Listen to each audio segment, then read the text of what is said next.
Today I have my friend Terry Gurno with us. Terry, so thank you so much for joining us today, man. Yeah, I'm really happy to be here, Chris. Thank you for the invite. It's my pleasure. And so our paths crossed. I was thinking about this. Ogden, Utah. Is that right? Yes, Ogden, Utah. Ogden, Yep. Utah. Beautiful little space. If you're ever outside, it's right outside of the Salt Lake City, if I remember right. So shout Mhm. out to Ogden, Utah. If you're ever up that way in Salt Lake City, venture over to by the mountains in Ogden, Utah. Um, beautiful little town. And yet your and I's paths crossed, Terry. We were doing some business with Maps Business Coaching at the time. Correct. Gosh, probably 4 or 5 years ago at this point. Mhm. Does that sound about right? Yep, that's exactly right. Yeah. We met in Ogden for a training. I believe it was the art and science of coaching. That's right. Boy, because there is some art and science to it, isn't there? Yeah, Yeah, absolutely. definitely. And I was thinking you're the first guest that I've had on that we have this one thing in common. Both of us are Ironman. Yes. Yeah. So some people are like, what is that? Is that the movie with the cartoon character or whatever? We're not talking about that. Nope. And yet, so would you share? I thought it'd be fun for us to start with some of your background as far as why the Ironman triathlon, what that is, Yeah. who you did it with, and why, and share some of your experience with that with us. Yeah, I'd be happy to. Well, first of all, for those of you that don't know, Ironman is a triathlon, meaning three events, and it starts with a 2.4 mile open water swim, followed up by a 112-mile bike ride, and then that's followed by a full marathon 26.2 mile run. And so that, and you have 17 hours or less to finish it in. At 17:01, meaning 1 second, you're done. You're disqualified. And so it's a timed event. So I did it here in Coeur d'Alene, Idaho. We'd had it here for about 12 years. I'd go down every year. I'd be at the finishing line, and I would be there all day, and I'd wait till midnight to see the last person coming through. And it was so inspiring. So many people had different stories and different reasons for doing this event. And I'm not kidding, one of the most inspirational things I've ever been a part of. And so, literally, Chris, for 12 years, I told myself I would love to do this, but there's no way I could. I could never swim that far. I could never run that far. And even though I wanted to do it for that long, I told myself I never could. So I never attempted. And well, finally, my son, he did it. And so, number one, my son had a pattern of not following through on anything. He was a starter, but not a finisher. So when he said he wanted to do this, we were like, you got to be kidding me. Do you know what this is? And anyways, he did it. To be honest, Chris, we didn't think he'd finish. We didn't, our whole family, but we were encouraging, we were supportive, we were right there, but he did it. And we were I was so inspired. And then he asked me, the next day I told him how proud I was of him. And I said, son, I've always wanted to do that, but I know I never could. And he goes, Dad, what did you say? And I said, well, I've always wanted to do it. And he said, well, why don't you? And I said, well, I could never swim that far. And he said, Dad, I couldn't swim a year ago. So if you want to learn to swim, you can. He said, what else? And I said, well, I can't run. I've got bad knees. He goes, Dad, if you do your swim and your bike in a decent time, you can walk the marathon and finish in 17 hours. So he said, what else is holding you back? I said, that's about it. He goes, okay, so do you want to do it or not? And I love that. It was like my son was coaching me, and I'm the coach. Right. I mean, and he just took all my excuses off, and I really deep down wanted to do it. It was just one of those things where it was just a personal goal that I thought I could never do, but I wanted to. So I said yes. So we trained for a year together to do that. He was my coach, he was my mentor, he was my training partner. Even though he was in Seattle, about 300 miles away, we'd text every day, we'd talk on the phone every day. We followed the same training pattern or schedule. And so the time came, and it happened to be the hottest Ironman in recorded history, in the history of Ironman anywhere in the world. It was 108 degrees, Chris. No way. 108 degrees. Now, they thought about canceling the event, but instead they just started it an hour early. Now, that might have helped the pros and the people that were really fast. That didn't make a difference for me. And so I did the first thing I did is I finished the swim. I finished it in an hour and 55 minutes. And that was the one thing I thought I couldn't do. So I was pretty pumped. I already felt like I'd won, right? And Mhm. so then I got on the bike, halfway through the bike, it hit 108 degrees. I lost 4 miles an hour on my bike and I could never get it back. And I was disqualified at mile 90. They took Mm. my bike away. They took my timing chip away. They gave me a ride in an air conditioning van back to the city, which I was grateful for. But my commitment, so my son and I, we had this vision of doing it together, right? Mhm. And I just remember when he heard, because everybody's talking through cell phones, he had heard I was disqualified. So I met him downtown at the turn on the marathon. It was halfway, and he just fell into my arms and he just started sobbing and said how sorry he was. I'm sorry, I'm sorry, I'm sorry, I'm sorry. I mean, just sobbing. And I looked at him and said, Bud, don't be sorry. You got me to do something I thought I could never do. And I've loved every single minute of it. And I told him, I said, Bud, listen, I'm disappointed with my outcome, but I'm not disappointed with my effort. I gave it all I could. My effort just wasn't good enough today. But I said, I will do it again. I will finish at some point. And so with that, he went on and finished his second Ironman. And I signed up for the Ironman the next year and came back. He didn't do it with me. He was physically unable to, but it was interesting. I'll share this little highlight. And I know we need to move on and talk about other things, but this Good. is important. They did an article. Our local paper did an article about me called Unfinished Business. And it told the story of my son and myself wanting to do this together and how we worked and how I was disqualified. And it had the picture of us hugging at that halfway point where he's sobbing. And it's an emotional picture when I look at it. It's just like full of emotion. And anyways, it said Unfinished Business told our story. Well, the organizers, the head people of Ironman saw that, and they asked me to be the keynote speaker at the opening ceremony. Wow. So I did, and I just told my story, and I want to encourage everybody there. And they introduced me as Unfinished Business. Ladies and gentlemen, welcome, Mr. Unfinished Business. And so I came out there and I just told my story, and then afterwards, that's what everybody called me. I was walking around, they going, "Hey, are you Unfinished Business?" I said, "Yes, yes, I am." And not really wanting to own that title, but I mean, that was, Sure. anyways. People were like, "You can do it. We believe in you. You're gonna make it this time." And my brother-in-law, whose house I'm at, he said afterwards, he said, "Do you realize how much pressure there is on you to finish?" And I said, "I am very aware." And so, anyways, all that to say, I did the swim and I beat my time. I did it an hour and 41 minutes, so I did it a lot better. But this year there was a big headwind, and halfway through the bike, I was 15 minutes behind, meaning I was going to be disqualified again on the bike. And so my son got on a moped and he just rode alongside me, coaching me, yelling at me, encouraging me. If I was up on my handlebars, he would say, "Dad, get back down on your arrows," and he just did that. And so I was able to pick up speed and I finished with 4 minutes and 58 seconds left in the bike. Then I had to do the run. And I Right. had trained for a 7 hour marathon, but I only had 6.5 hours. And Okay. all that to say this, I finished as the final finisher with with 1 minute and 56 seconds to go. I was the last one across. And so that was just a moment I'll never forget. I bet. Loved every minute of it. And then my son and I finally got to fulfill our dream, and we went in 2018 to Arizona, and we did the Arizona Ironman, and we finished together. And so I've done three, I've finished two. Good So for you, Terry. yeah. What a beautiful story. We could go down the path. I'm sure there's so many Oh, lessons, some you've already shared and lessons that you've logged along the way. What a beautiful story. yeah, it was there, like you said, there's just like in yours, there's Right. always stories that we're learning about Absolutely. ourselves, about the process, about just so many things. But yeah. Yeah, definitely. So share with us a little bit about who you are and what you're up to these days. Yeah, yeah, thank you. Yeah, Yeah. so my background is, I'm in real estate. I have a real estate license. Hmm. Back in this is 2007, 8, 9, and 10, the great years of real estate. I actually ran a real estate company.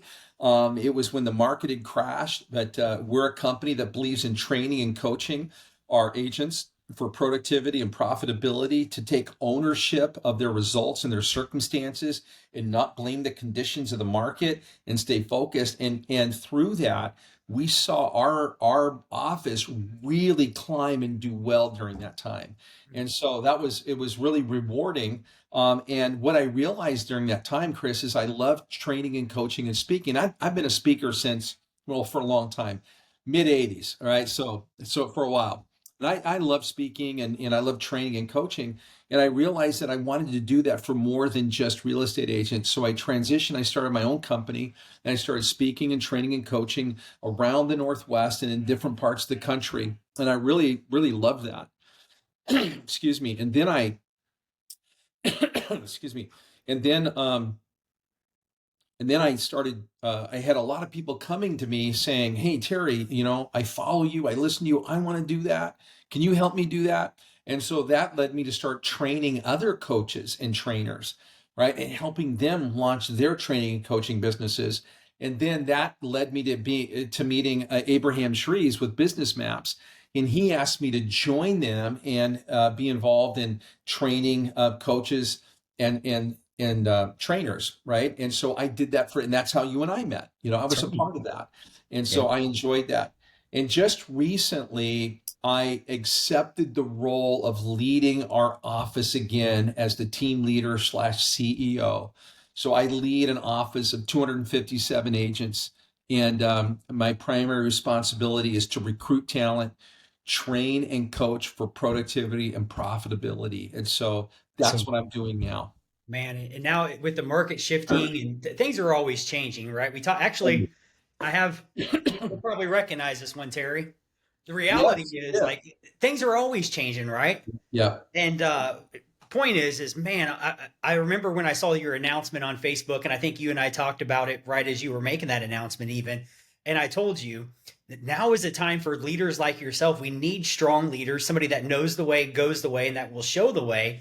Now's the time because when I got my license back in 2007, the real estate industry, people started to leave as I was entering. And Yeah. so what I know about a shifting market or a shifting world is that when people are committed, they're passionate about their future, they have aspirations of who they want to be, what they want to do and what they want to have and accomplish. Man, we need people like yourself to not perfect people, but people that are willing to show us and lead the way. And so I'm so pumped for you, Terry. And what area, what's the market you serve? Because I want to make sure Yeah. that if It's somebody's it. listening in that area, I would Yeah. love for them to get connected to you. Yeah. It's North Idaho, Kootenai County, Coeur d'Alene. So that's kind of Okay. the area. So I started big, came down a Hmm. little bit more to the county, and then our city, Coeur d'Alene, North Idaho. So that's the area Okay. that we serve. And yeah, if there's anybody listening on here that, man, that rings a bell, or you have some interest, please reach out. Would love to talk to you. Yeah, I'll tell you what, having a great coach can change a life without a doubt. No question. So let's go down the path of mission, vision, and values. And here's why. I remember I called you last year. I was Mhm. sitting in the Starbucks of a parking lot, pulled into Starbucks, and I did that intentionally to pull over, to gain focus, and to call my friend Terry. And Yeah. the question I had for you was talking about mission and purpose for life, right? Big questions I think that we all wrestle with as far as like what am I on this earth to accomplish? What is it that what's the point of my life, right? Yeah. Pretty big question. Yeah. And I could write down my what I believed was my purpose. I could share it in about 5 or 10 minutes. I could write it in a few pages, and yet it was time for me to be able to articulate it in a sentence or two. Yeah. And so after some dialogue with you, you were asking me some questions that were very thought provoking. I came up with what I believe is, and it's evolved even over the past year or so. And I believe that my purpose is encourage and inspire others to fulfill their purpose. Let me re-say that. I believe that my purpose is to encourage and inspire others to discover their purpose. Yeah. And then there's three primary ways I do that. Number one, help them gain clarity. Number two, help them move past limiting beliefs. And number three, helping them find the good in the world around them because there's so much stuff that's not good that could grab our attention.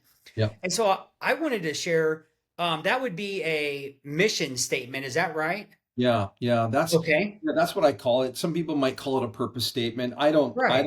I don't argue with either. As Sure. long as, Okay. like you said, as long as it gives you clarity, Yeah. right? So a mission statement should do five things, right? Number one, it should inform anybody that hears it and the person that owns it.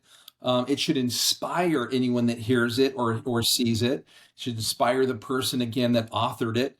It should it should direct them, right? It should help them direct. It should focus them. And then the last one is it should create curiosity, right? Those are the five things that a mission statement will do. And so I think when we really want to get focused on that. Yeah, and I remember my journey began with the person that I was ROP. You understand that terminology, our operating partner in the environment that I worked in. That's the person I reported to. And she asked me one day, "What do you love?" And this is where this started for me. And she wasn't asking me about what kind of food, what kind of who's your sports team. She was asking me what captivates you? What keeps you up at night? What drives you? And Chris, I didn't know. I just, there was a lot of things I liked, but I couldn't land on that. And it bothered me. And so for the next 2 weeks, I just started writing things down as they came to me, whether it was just things I enjoyed, what I loved doing on my own, my family, with my, in work, in hobby, just all these things. And when I was done, I had about 2 pages of notepad, of all these things. And I started looking at them and I started thinking, well, my next question was, are any of these saying the same thing, just in a different way? And if they are, how would I bring them together and say it? So I made that list quite a bit shorter. And then I asked myself, are there things here that are business and professional and personal that I can combine? And there were. So I did that. And this took me a while. This took me a while. And I finally was able to say, is there one thing here? And there was, and I wrote it down, and it was simply this: I love helping people win in work and life.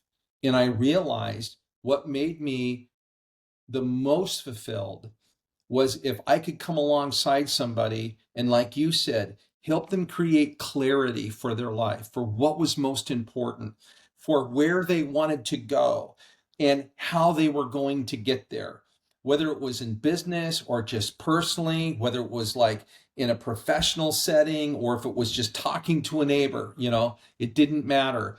I I felt most alive in those situations. So my mission statement became to help you win in work and life. That's my mission, right? And I've been living that since I came up with that about 14 years ago. That's when I came up with it, 14 years ago. And I've been focused on that ever since. How come it's so important to put in the work? Because to me, Yeah. it's not something that just I don't wake up and it's a text I receive. It's something that I had to discover and pursue Yeah. myself. Yeah. So why would you? What's important to? Let me reword this question. Why is it important to gain that level of clarity about Yeah. purpose for life? You think? Yeah, well, I can say it in a couple of ways. Let me just say it this way. You know that I'm a person of faith. I was a pastor for 20 years. And so I've been thinking about this, and I believe people go down the road of a career or a job for one of three reasons. And there may be a few more, but these are the things that I came down to. Number one, uh, people are available. They really don't have a vision or a plan for their life. And so they're available. And somebody comes along and says, "Hey, do you want to work for me? Do you want to work for this company? We have an opportunity." And it's like, yeah, I've got nothing else going on. Sure, you bet. And so they say yes. And what happens, Chris, is a year goes into five goes into 10, 10 goes into 15. They get married, they have kids, they buy a home, they have a car, and all of a sudden they need this job to continue to make their monthly expenses and provide for their family, and they feel stuck. And you've met people and I've met people, and it's possible there's somebody listening to this podcast. You feel stuck, you feel handcuffed to your job because way back when you said yes because you were simply available. So that's one. The other one is you actually have an interest in it. And what I have is I have an interest in a lot of things. And Chris, I've said yes to things because I was genuinely interested in that. I thought, yeah, hey, that sounds fun. I have an interest. Yeah, let's do that. And so I've said yes to some things and opportunities along the way. And again, the same thing happens is you have a family, you have expenses, and you have an interest in them, and it's okay, but it's not necessarily fulfilling. Then I believe there are things that you were born to do.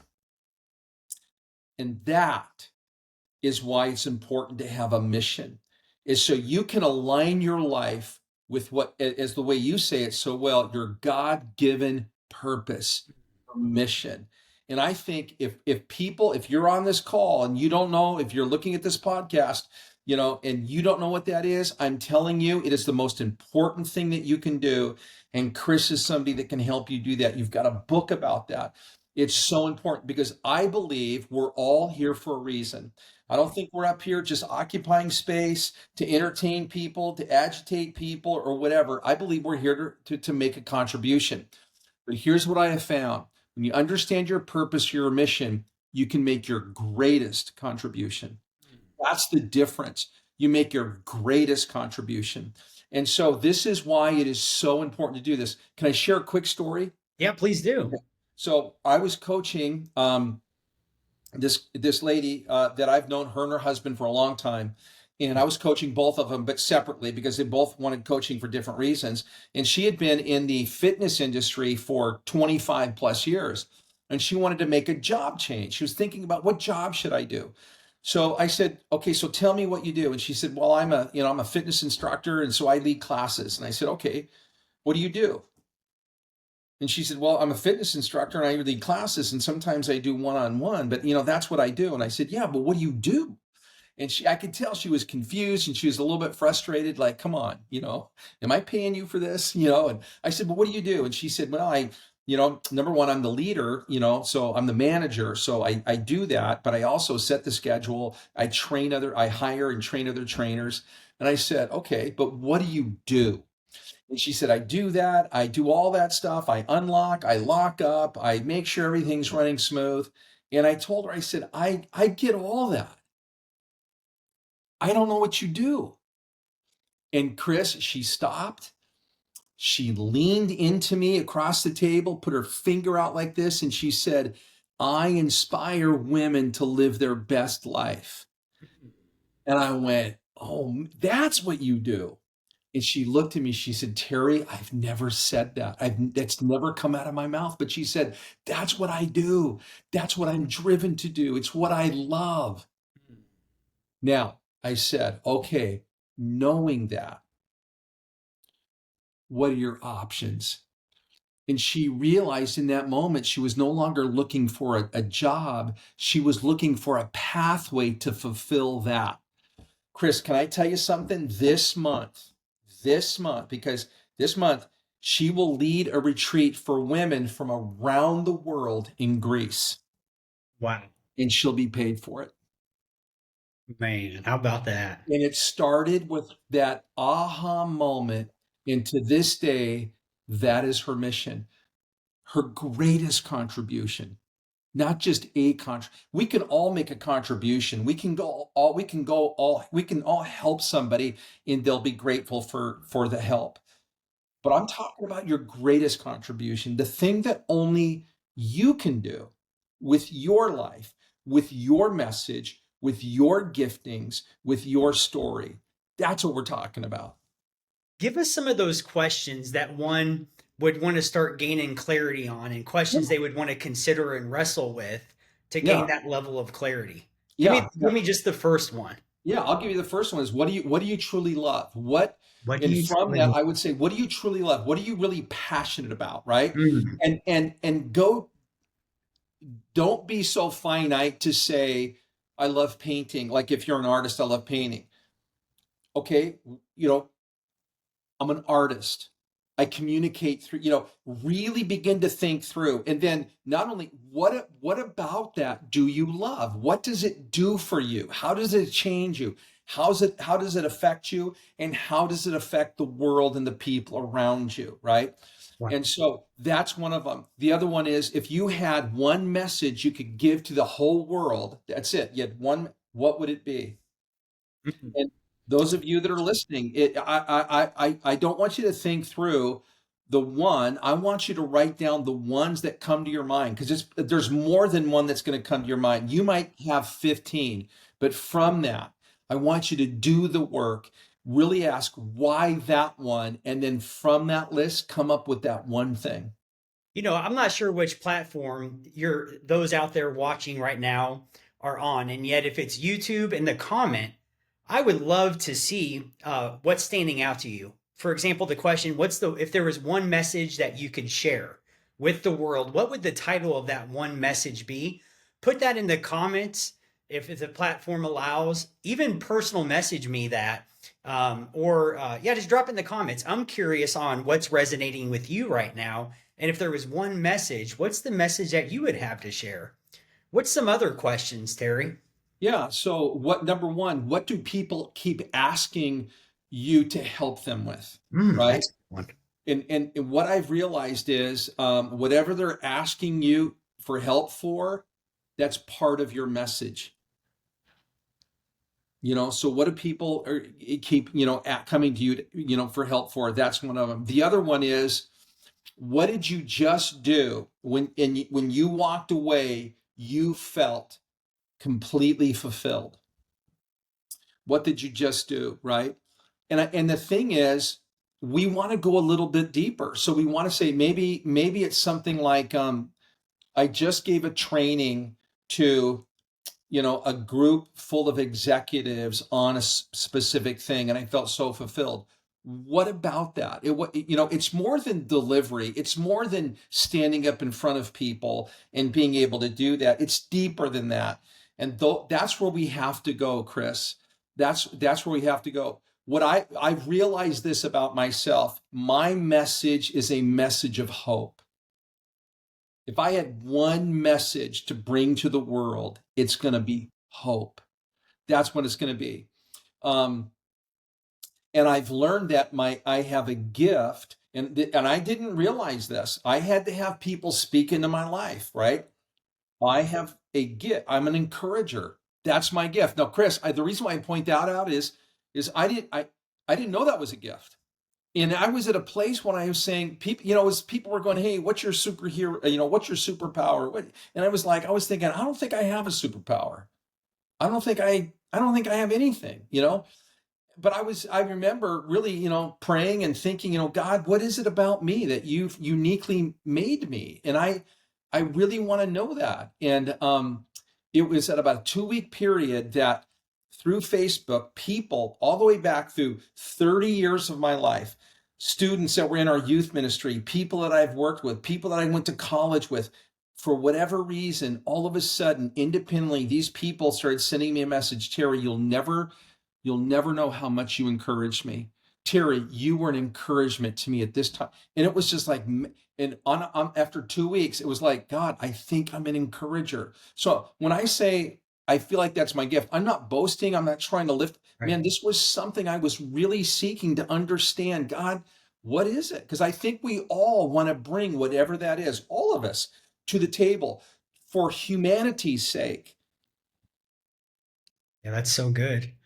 Okay, so once we're doing the work, we're reflecting, we're asking some of these questions. If we get to a spot where we feel like we're stuck and we're drawing blanks, what would be your tips for us to get unstuck if we feel Yeah. a little bit stuck in So, that arena? so yeah, this is great. So I would say, what is it that you bring to people? So after you're with people, what is it that they have? Are they encouraged? Or, what is it they have? Do they have clarity? Do they have empowerment? Do they have courage? Do they have strength? My sister, whose house I'm at, is just one of my absolute heroes. She has a phenomenal story that would inspire anybody, but she had to overcome a lot. And so when I led her through this exercise, and I did this at her office, there was about 35 people. But one of the people I was leading was my sister. She was going through this. And she told, and now listen, for those of you that are listening, and Chris, you know this to be true. This is not easy. This takes work. This takes really thinking it through and going deeper and not being satisfied until you have something that resonates with you deep inside. So I was working with my sister. I remember she was going through the process, going through the questions, writing things out, working with a partner, getting feedback. And I remember going by her, and she goes, "Terry, this is hard." And I said, "I know it's hard. It's absolutely worth it. It's one of the hardest things you'll do, but it's worth it."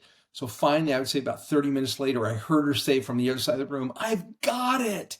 And I walked over and I said, "Pam, what is it?" And she said, "My mission is to help you know or help you discover why you matter." And if you knew her story, you would know that is exactly why she's here, because that's what she does. And when she said that, her eyes welled up. She just began to cry because she had words to put with what was driving her for so long. And now that she had that, now it's like, how do I do that at a higher level, even, right? Greater clarity. So that so and my point is this: if you're struggling, keep working, keep asking yourself, what is it that you bring to people? Like my sister, helping you discover why you matter. My brother-in-law, completely different, helping you build a bigger life. That's what he does. That's his mission. He realized that the work that he does, that's the results, right? So you want to think about that. That's so good. Anything else you want to share before we slide over to values and why it's important to gain clarity on values as well? Yeah, yeah.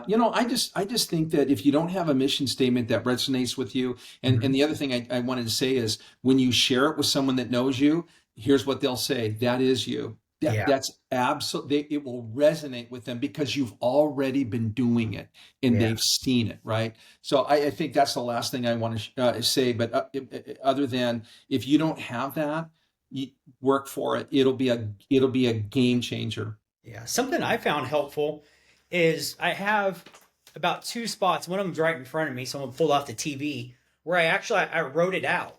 And Yeah, if you were to find me on Facebook, you would see if you scroll through my photos, like this is a more refined version, right? Not only does the graphic look a little more put together compared to the first one, but it's more clear. It yeah, evolved over time. yeah, My point in showing this, Terry, is that for me, I found it helpful to just keep it right in front of me because I'm thinking, for me, it is.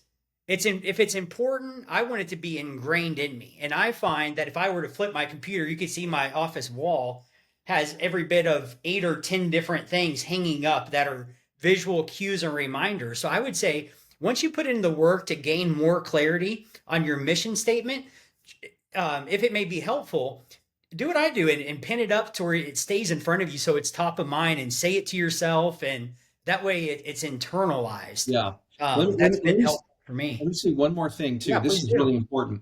One of the reasons why it's so important to have our mission is because this is what we do every day when we get up. Yeah.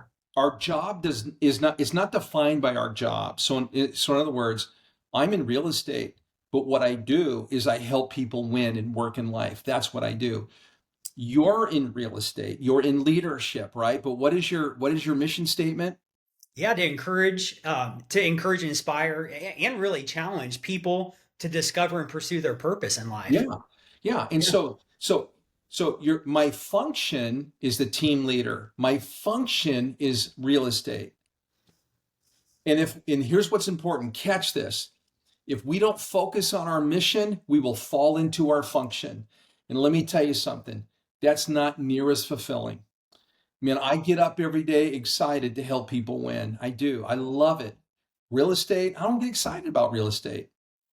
To be honest, it didn't, I enjoy parts of it, but I love helping people win in work and life. And I do that through real estate. I do that as a team leader. I do that as a good neighbor. So that's why it's important. If we don't focus on our mission, we'll fall into function. There's not a lot of drive and motivation and fulfillment in that. That's a solid point. Thank you for bringing that up, Yeah. Terry. Yeah, you're welcome. What about when it comes to values? Yeah. What are values and why should we buy in to the Yeah. importance of discovering which ones resonate with us? Yeah, so that's really good. So our values, our mission is the why, it's the thing that drives us, it's the Mhm. motivator. Our values are the how. How are we going to fulfill this mission? It's how we show up, it's how we treat people, it's how we make decisions.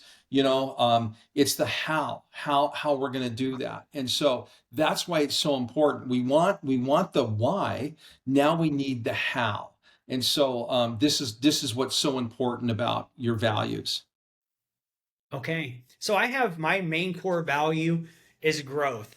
I'm a Hmm. believer as well. So for years I said, essentially God and family. And then I identified because I was a part of a class that there was these cards. I think you could even, I should add them to my Amazon cart to make it easy for people, but you could buy these cards, almost imagine a deck of cards, but they have one word on them. And so I would identify, faith, family, friends, fitness, wealth, those types of words. And I thought more about it and I wanted to narrow it down to one main core value other than my faith and my family because those are so obvious. And the one that I narrowed it down to is growth. Yeah, Growth. And it shows up to where, for example, if I'm part of an organization and I don't perceive that we're gaining momentum, we're taking territory, we're innovating, I get frustrated, honestly. Now, I yeah, know part of that is just my perception, which oftentimes is different than reality. But for right. me, I've identified growth, where Yeah, it's important to be growing, making forward progress in my life, the organizations I'm a part of. Like everything I do, I have identified growth as being mission critical, yeah, critical component really of just who I am in my core. yeah, Yeah. yeah. And that's the how, right? That's how we show Yeah. up. It's how we make decisions, and that's what's so important. So for me, it's grace, Mm, gratitude, generosity, and growth. Those are the core values that we have. Now, here's the deal. There's other values that we have. Don't sure. get me wrong. Fun, family, Mhm. um, but those are the core, right? It's how I live my life. It's how I show up at work. It's how I show up at my neighbors. It's how I show up in the community. And so I want to make sure that those are the things that are dictating how we're going to fulfill the mission of helping people win in work and life. That's good. So, what's some steps that we can take to gain clarity on our values? Yeah, well, number one, we all have values. We live them every day. We make decisions with them, right? And so we have aspirational values. These are things we'd like that we acknowledge as a value, but we're really not living, right? And then we have values that we are living, and then we have core values, right? So there's three. So number one, think through, you know, what's really important to you when you show up at work with your friends in your community, how you make decisions, the things that the way that you resolve conflict. Think about those things because we all do that. When we went through this process, for me, you know I've always been very grateful, for a lot of things in my life, but the biggest one is, I had a life change when I was 20, when I committed my life to Christ. And I wasn't really grateful before then because I came from a very broken, abusive, alcoholic home, and I didn't have a lot of things going right in my family. It was like, hey, I wish things could be different. But when I crossed the line of faith, I just had this immense gratitude for, you know, the second chance that God had given me and the relationship that I could have with him. I mean, it was life altering, life changing. Some of the people listening here will know that and identify with that. Others may not. That's okay. But then gratitude became a theme in my life, and especially the last couple of years when I've been going through my health challenges, right? So it's just really important for me. It's a core value of how I show up and how I do business and how I live. How old were you when you became a believer? It's 20, 20 years old. 20 Okay, years old. share with us share with us that story. Yeah, well, I grew up in a Catholic home. Okay, We went to mass occasionally, Christmas, Easter, you know. sure. My grandmother was, a pretty devout Catholic, but she wasn't real consistent. But she would talk to us about God. So I grew up with this idea that there is a God and that He is good. And so I didn't think a lot about it other than I had this knowledge. Well, growing up in the home that I did, again, very abusive towards all of us, and especially my mom. I can remember as a boy praying, God, if you're real, show me. And that prayer stayed with me through all the way up till I was 20 because, we all navigate challenges. And so when I graduated high school, I was functionally illiterate. I had, severe learning disabilities. I didn't think I was very smart. I didn't know what I was going to do with my life. And I was just praying to God for help. And I didn't even know what kind of help. And so it was Easter when I was 20 years old. And I had a friend call me and say, hey, you want to go to sunrise service at our church? I said, and I didn't have anything else to do. Yeah, I got no plans. Sure, I'll go with you. So I went, and to be honest, I didn't understand it. I felt good about going. I didn't understand the message, but I felt good that I went. I thought, hey, I think that was a good thing. I get home, I have another friend call me. He says, hey, you want to come to Easter service at our church? Now, this was a Southern Baptist church. Okay. Okay. So I went there just because he asked me, and I sat through, and I heard a very clear, simple explanation of the gospel. And at the end, the pastor said, if you would like to know Jesus personally, if you'd like to be forgiven, have a second chance, you know, raise your hand. No, no kidding. Everybody's eyes was closed. He said, let's create a little privacy. Everybody's eyes was closed. I think mine was, at least. And he said, if that's you, if you want to receive Christ, raise your hand. And I remember I raised my hand, and I heard the pastor say, I see that hand. And then I heard him say, and I see that hand. Yep. And I see that. And I thought, I don't know if he sees my hand. So I started waving it. He goes, yep, I see it. Yep. Yep. Back and forth. Yep. I got you. But here's what I was saying, Chris. Don't miss me. Wow. Don't miss me today.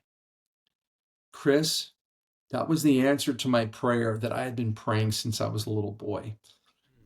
God gave me two chances on the same day. And that's when my life was changed. Wow. So what happened next?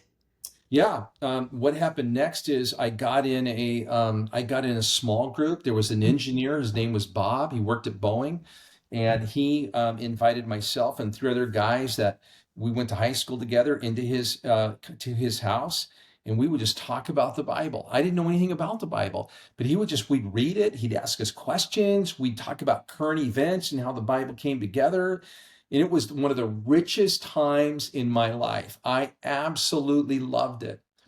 And he was a guy because I really believed. I was told this by teachers that I wasn't very smart. I just believed it. I thought, well, people. In fact, I had teachers say, some people are, some people aren't. It's not right or wrong. It's not good or bad. It just is, and you're just not smart. I thought, okay. And so he um, pulled me aside one night afterwards and said, Terry, why do you, I'm just curious why you say the things that you say sometimes. And I said, like what? He said, well, you say things like people like me could never do that, or that would never be a possibility for me. And I'm just wondering where that comes from. So I shared with him in a very condensed version growing up and some of the challenges. He said to me, he said, Terry, I don't believe that. I don't believe that at all because I see you show up and I see you talk and I see you talk about things that are going on and you make sense and you're articulate and all this kind of stuff. He goes, I don't believe that. First time anybody ever said that to me, pulled me aside and gave me examples. And Chris, I believed him. I said, I think I am smart. And so he asked me, what do you want to do? And I said, well, I'd really like to go to college and get my degree. And so he said, well, then you should do that. So the next day, I found a Bible college 20 miles from my house. I applied. It was a private college. They were more interested in your money than your GPA. To be honest, I'm Native American. I'm registered on the Chippewa. Yeah, I'm a Chippewa Indian registered on the Cass Lake Reservation in Minnesota. I applied for a grant. They gave it to me. And within a matter of a couple of weeks, not only was I enrolled and accepted, but I had funding to go to college. I was the Wow, first one in my family to graduate with their degree. man. I learned about the Bible. I met my wife. The door of ministry opened up. I walked through it, and I did that for 20 years. Wow. Oh, that's right, because you said that you're a Yeah, former pastor. That's it was, right. ne- Okay, it I'm was, connecting ne- the dots. it was never on my career path to be a pastor. Never thought of Yeah. it. Never went to school for that. But that was the door that opened. Okay.